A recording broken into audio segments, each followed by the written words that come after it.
Hi everyone. This is a video to introduce you to the Learning Community case study assignment.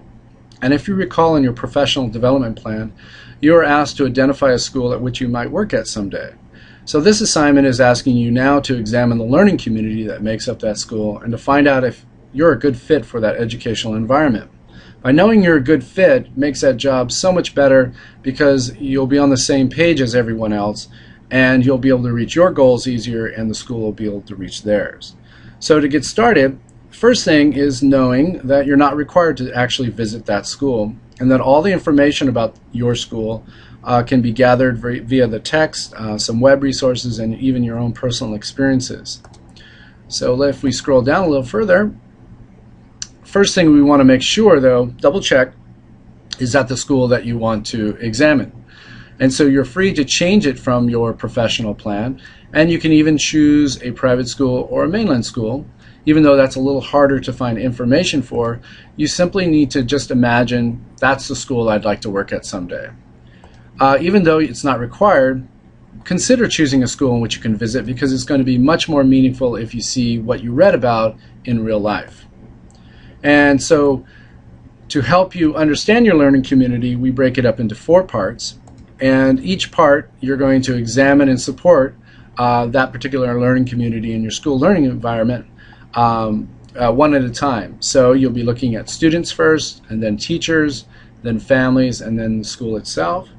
And if you're going to go into another career, you can substitute school for counseling or administration and learn about those learning communities and make it more meaningful for you. Some suggestions for creating your case study learning community. You're going to be asked to choose some topics, so focus on the topics that you think is really important to you. For example, you may choose student bullying, standardized testing, or merit-based pay because those are some connection to your own personal experiences. You should use the text web personal resources to provide you with the information about the case study and to make sure that you cite all the resources that you used. And when you cite information, it's definitely helpful to have a guideline, so click here to see an example. Finally, the learning community does not have to be written as long as it's communicated clearly, so feel free to use, you can write, but you can use PowerPoint, Prezi, video, flowcharts, voice recording, anything in which you will communicate to me about what you know about your learning community. So you have 4 parts, and this is part 1.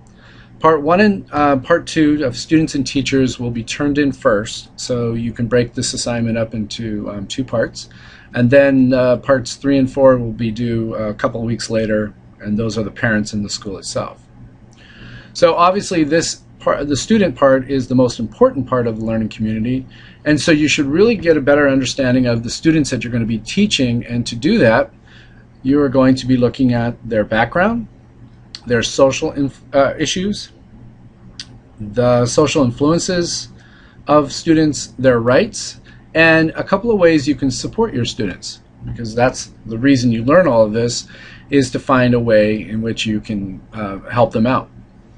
So if we look at student background, you're going to be asked to choose 2 topics per section, and each one of these are a section. So we have 1, 2, 3, 4, 5 sections, so you'll have a total of 10 topics.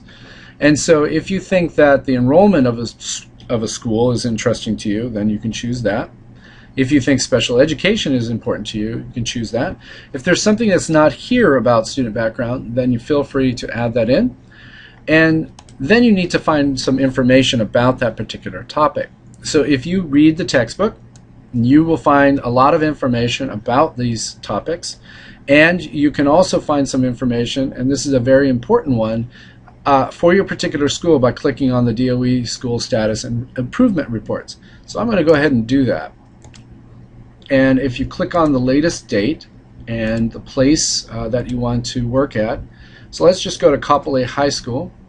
And what this status report allows us to see is the school description, the school setting, which gives you the student profile, which is what you would need for those topics, the school setting itself about the community, the school improvements that are going on, the school resources, the facilities, how people perceive the school from the students, parents, and teachers' perceptions, the vital signs of the school in terms of student conduct, school completion, and how they're doing in No Child Left Behind HSA testing.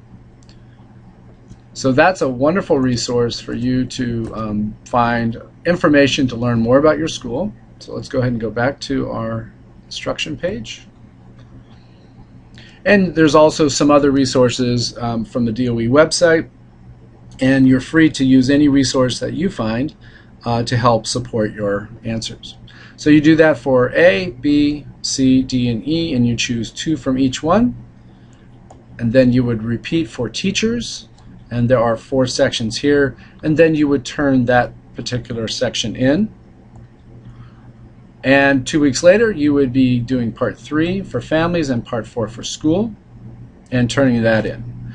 To get an idea of what it looks like, you have a rubric to which you can see how the student and teacher section will be graded, a written example and a graphic example, and also how to make citations and references so that you can support your answers. Okay, so that's it. Have a great time learning about your school and getting to know that learning community in depth. Thank you.